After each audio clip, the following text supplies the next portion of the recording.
What up, YouTube? LTH coming at you with a video. 713 to Bio City. We up in here. Happy New Year to everybody in the world, to all Texans fans, and respectfully to Colts fans also.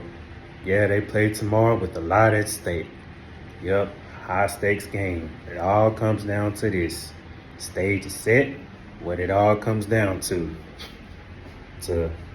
who makes the playoffs and potentially wins the division for sure.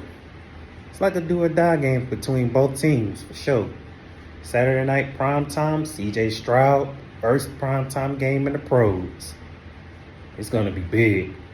You know, two teams, two new head coaches that's going for Coach of the Year.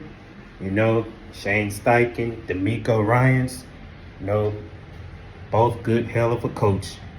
Good hell of coaches that know how to get their teams prepared. You know, both turned their year, had a turnaround. I mean, same two teams that were predicted to suck, but ended up exceeding expectations for sure. And yeah, I understand that I predicted Tennessee and Jacksonville to battle for the division, but ended up in a 3-team race since Tennessee's pretty much out of that race for the division. But let's get into it. Texans going to Indy, and yeah, I understand Indy pimp slapped Houston week 2, 31-20, because no defensive urgency happened. That's how the Colts were able to kick the Texans' butt in week 2, starting with the running game. And yeah, it sucks Anthony Richardson went down, but even with that, Texans, couldn't quite do a lot, especially on defense, when the Coasters flat out outsmarted, outperformed, and outcoached the Texans. And that's how the Colts won that game. Now, the Texans will look to gain a split, but if it means not only avoiding a sweep, but also avoid elimination from playoff contention. So, and yeah, I know Houston got players that are out. Noah Brown and John Grenard. Was hoping they'd be good, but it is what it is. I mean, it sucks, but gotta do what's gotta do. You know, John Mechie and Hutchinson gotta step up for sure with Noah Brown out. And of course, a better sense of defensive urgency gotta happen too. You know, starting with the defensive line, because ever since we picked up some D lineman help, I say that defensive linemen been doing a lot good, a lot better. You know, in the wake of not getting pressure on Trevor Lawrence week 12. Yeah, I don't like going memory lane, but that's just what it is. But the D line got to do their thing. You know, take as much pressure off the secondary as possible. Make Gardner uncomfortable, and because you make him too comfortable, he'll find an open man on scramble. And also stop Jonathan Taylor, because just like Derrick Henry, he had our number as well. You know, since they are 5-0 in those games, when Jonathan Taylor went 8 bananas. But just like last week, stop them run, and you got a chance. You got a chance. Put the ball in the hands of Gardner Minshew without the scrambling, and make him beat you with his arm going left, because it's hard to do anything when the quarterback goes left, regardless on how talented a QB is. But make Minshew beat you with his arm, and, force him to some turnovers, which will help. Every turnover, forced turnover in the sack matters. Even if it's not guaranteed. Starts with that D-line and that pass rush. The secondary got to do their part too. I understand they've been shaky, but when the consistency is there in the secondary, good things happen. So just got to be smart and don't be too undisciplined. Now for the offense, seeing a running game got to get going, because Colts, they have 4 players that have at least 7 sacks or more. Yeah, it tells you that they know how to get after the quarterback. So O-line got to neutralize the pass rush. Don't leave any holes for any defenders to get to the CJ Stroud. Protect CJ Stroud, all is well. There's nothing there, scramble the rock. But it all starts with running the ball, though, with Devin Singletary. Yeah, since he's been carrying the load as running back one. And Pierce had under a sophomore slump, which I understand. Just like Jalen Petrie, he's under a sophomore slump as well. Maybe not entirely, but yeah. But running game got to be on point for sure. Get those tight ends involved. But Nico got to ball out too. Nico, I need big games from Nico, Dalton Schultz, Stroud, and Singletary. And supported cast got to do their thing too. Put some points on the board. More touchdowns to field goals, because field goals won't win you no games. Don't turn the ball over foolishly. Don't take any unnecessary sacks.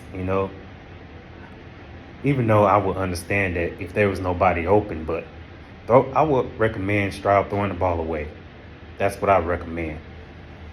Can't afford to take unnecessary sacks. And plus, offensively got to be smart. No mental mistakes or minimize it. Pre-snap penalties for killer drives.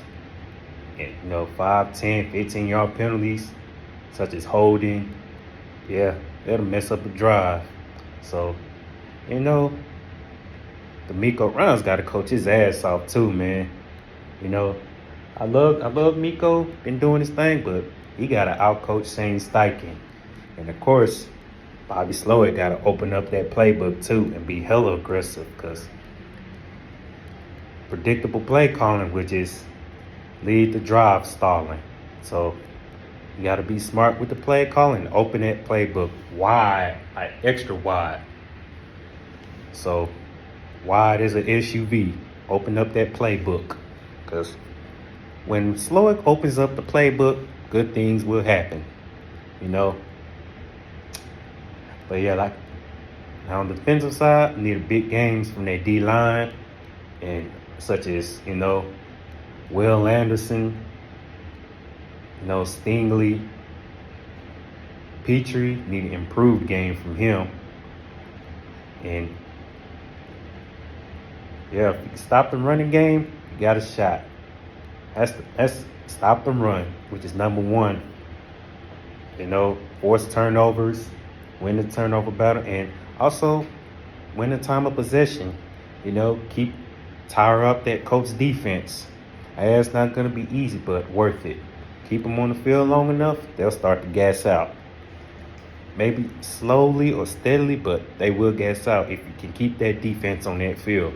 Because the Colts, they're going to try to do the same for the Texans defense with Jonathan Taylor, and they can't afford to let that happen. But yeah, it's going to be a hard-fought battle, man. It's going to be a close game. It's going to come down to who wants it more. And I could see this game being decided by 7 points or less. Yep, that's how I'm looking at it. Could be wrong, but Texas got to handle business in Indy, because if they can win this game, they in the playoffs. To get the 4 seed, they would have to beat Indy, and Jacksonville would have to lose, in which I realistically don't see happening. But for the Texans to get the 6 seed, they would have to win, and they would need Miami to beat the Bills for that to happen. And KC and Houston happens, which I would love for that to happen. Hell, I wouldn't mind playing the Browns myself. Yeah, that defense is pretty scary, and I do have the Browns as my dark horse in the AFC playoffs. But it's going to be a challenge even if they was to get the 4 seed. But I want Kansas City more. Though, if the Texans win and the Bills win, they will have to go to Buffalo, which is tough. Very tough to play in the playoffs. And in the cold, where it be snowing and all that stuff. In big cold temperatures, freezing.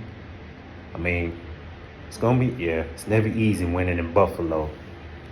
Never easy. So let's see what happens. And yeah, Texas got to handle their own business.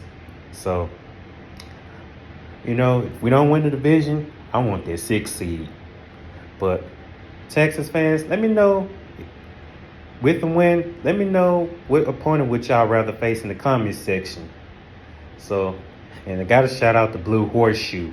It's been a while since I shouted him out. He's a big Colts fan. It's been a minute since I shouted you out. Shout out to the Colts. Shout out to you, Blue Horseshoe. And if I knew any other content creator that does the Colts content, I'll shout them out too. But hey, only time will tell who will walk out victorious. So, yeah, that's it. That's all. Let's go Texans. Let's handle business tomorrow night. Go Texans. Peace.